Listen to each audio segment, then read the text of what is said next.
Viewers, good morning. आज हम लोग हर दिन कुछ कहता है सेगमेंट में आज के इम्पोर्टेंट चीज़ों के बारे में डिस्कस करेंगे। आज बेसिकली यानी कि 8 जुलाई 2020 यानी कि 8 जुलाई क्या क्या करता है। मैंने बोला हमारे टॉपिक का सेगमेंट है हर दिन कुछ कहता है, यानी कि 8 जुलाई क्या क्या कहता है।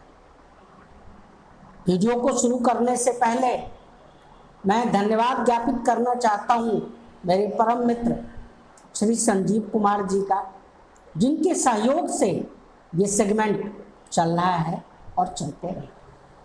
तो ज़्यादा टाइम नहीं बर्बाद करते हुए चलते हैं आज की वीडियो की शुरुआत करते हैं।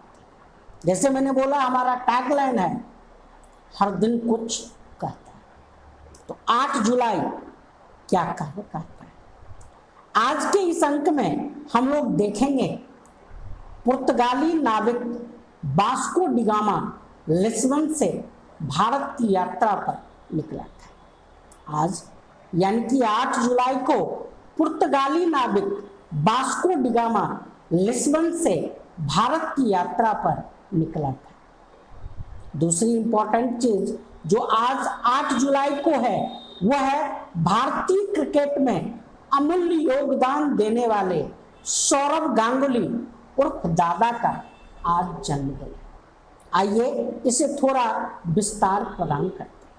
पहले पहला टॉपिक यानी कि वास्को डी गामा जी के बारे में, जिन्होंने आज के दिन भारत की यात्रा पर की शुरुआत की थी।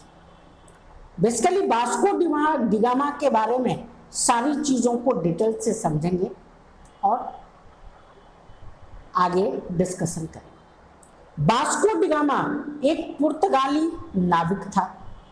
भारत की धरती पर व्यापार करने वाले यूरोपीय देशों में से पुर्तगाल पहला देश था। जी हाँ, याद रखना है वास्को डी गामा एक पुर्तगाली नाविक था।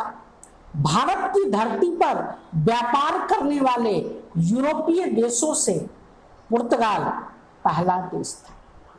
भारत अपने अतीत के वर्षों में बहुत ही समृद्ध देश था।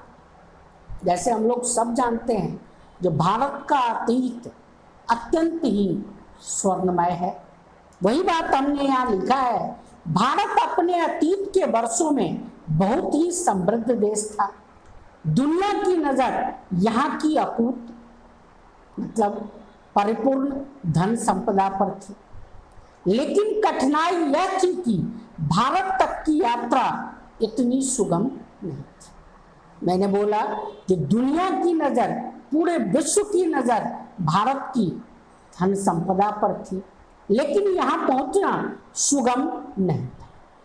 यही वजह है कि वास्को डी गामा के द्वारा पता किया गया सी रूट ऑफ इंडिया एक महत्वपूर्ण स्थान रखता है। यही कारण है कि वास्को डी गामा के द्वारा पता किया गया सी रूट ऑफ इंडिया एक महत्वपूर्ण स्थान रखता है।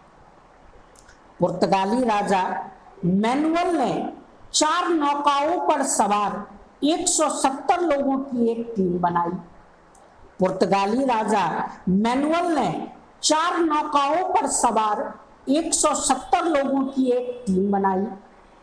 इस अभियान का कैप्टन गामा को बनाया गया। इस अभियान का कैप्टन गामा को बनाया गया। लोगों को बहुत आश्चर्य हुआ क्योंकि गामा एक सैनिक था जिसे आसपास के कुछ लड़ाइयों में भाग लेने के अलावा कोई अनुभव नहीं था।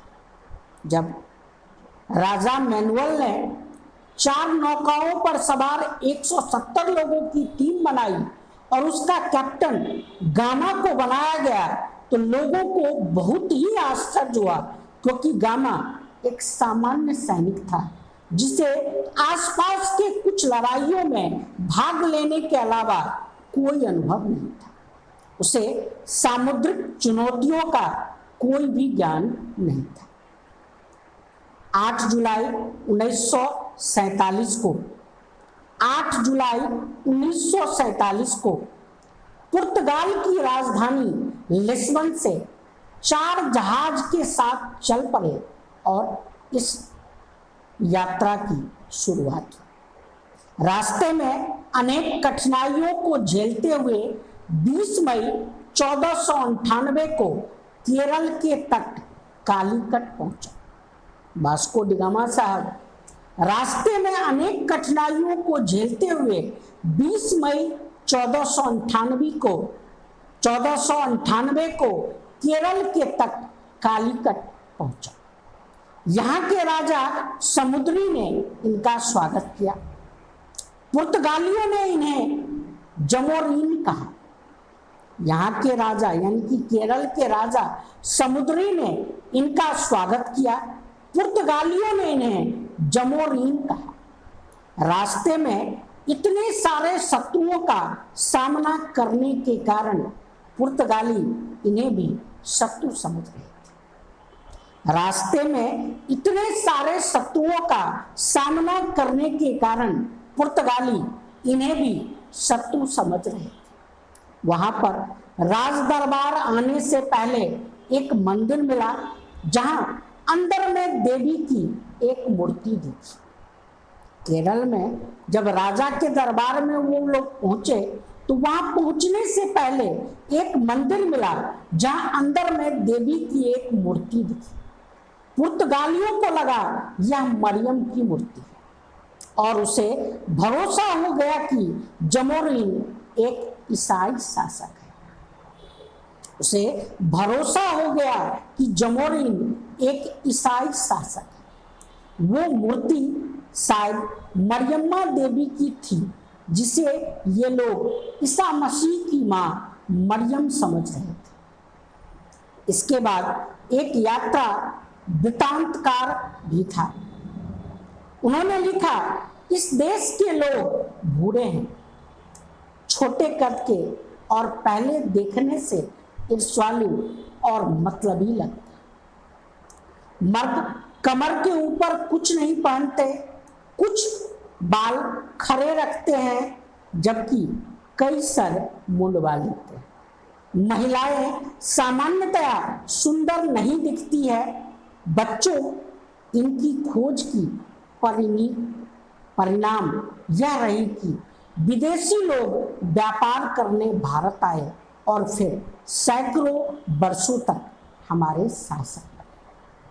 फिर सैकड़ों वर्षों तक हमारे शासक बने। ये हमने 8 जुलाई के पहले सेगमेंट का डिस्कशन यहाँ किया।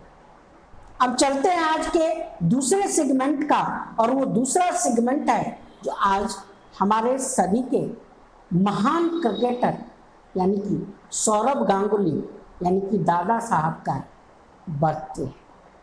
आज भारतीय क्रिकेट के पूर्व कप्तान सौरभ गांगुली का जन्मदिन है। ये वर्तमान में BCCI the board of control for cricket in India, BCCI का फुल फॉर्म क्या है? The board of control for cricket in India के अध्यक्ष। इनका जन्म 8 जुलाई 1972 को बेहला कोलकाता में हुआ था। सौरभ गांगुली साहब का जन्म 8 जुलाई 1972 को बेहला कोलकाता में हुआ था। इनका पूरा नाम सौरभ चंडीदास गांगुली है। जहाँ याद रखिएगा, सौरभ गांगुली साहब का पूरा नाम सौरभ चंडीदास गांगुली है। इन्हें आधुनिक समय में भारत के सबसे सफल कप्तानों में से एक माना जाता है। सचिन तेंदुलकर के बाद ओडीआई यानी कि वनडे क्रिकेट में 10,000 से ज्यादा रन बनाने वाले दूसरी भारतीय बने थे। विश्व कप 1999 में राहुल द्रविड़ के साथ 318 रन की साझेदारी विश्व कप के इतिहास में दूसरी सबसे बड़ी साझेदारी। विश्व कप 1999 में राहुल द्रविड़ के साथ 318 रन की साझेदारी विश्व कप के इतिहास में दूसरी सबसे बड़ी साझेदारी है। वनडे क्रिकेट यानी कि ओडीआई क्रिकेट में लगातार 4 मैन ऑफ द मैच का पुरस्कार जीतने वाले दुनिया के पहले क्रिकेटर। याद रखिएगा इस बात को, सौरव गांगुली साहब ओडीआई क्रिकेट में लगातार 4 मैन ऑफ द मैच का पुरस्कार जीतने वाले दुनिया के पहले क्रिकेटर। ओडीआई में सबसे तेज 9000 रन पूरा करने वाले पहले खिलाड़ी थे। बाद में 2017 में डिविलियर्स ने यह रिकॉर्ड अपने नाम किया। विश्व कप में उनका 183 रन की किसी भी भारतीय खिलाड़ी द्वारा बनाया गया सर्वोच्च स्कोर। याद रखिएगा इस बात को अच्छे तरीके से, विश्व कप में उनका 183 रन की किसी भी भारतीय खिलाड़ी द्वारा बनाया गया सर्वोच्च स्कोर है। विदेशी धरती पर सबसे अधिक टेस्ट मैच जीतने वाले भारतीय कप्तान। जी हाँ, ये इंपॉर्टेंट चीज है। सौरव गांगुली साहब विदेशी धरती पर सबसे अधिक टेस्ट मैच जीतने वाले भारतीय कप्तान। ये दुनिया के पहले टेस्ट क्रिकेटर हैं जिन्होंने अपने पहले टेस्ट में शतक और अंतिम टेस्ट की अंतिम पारी में पहली गेंद पर आउट हुए। जी हाँ, ये बड़ी इंटरेस्टिंग फैक्ट है जिसको याद रखना है। सौरव गांगुली साहब दुनिया के पहले टेस्ट क्रिकेटर हैं जिन्होंने अपने पहले टेस्ट में शतक और अंतिम टेस्ट की अंतिम पारी में पहली गेंद पर आउट हो गए। विश्व कप, एक मिनट, आज हम लोग यहीं तक रहेंगे और आशा और उम्मीद है कि आप लोगों का प्यार और विश्वास इसी तरीके से कायम रहेगा। आज के लिए धन्यवाद। मिलते हैं कल यानी कि 9 जुलाई में और 9 जुलाई की इंपॉर्टेंट बातों को डिस्कस करें। धन्यवाद।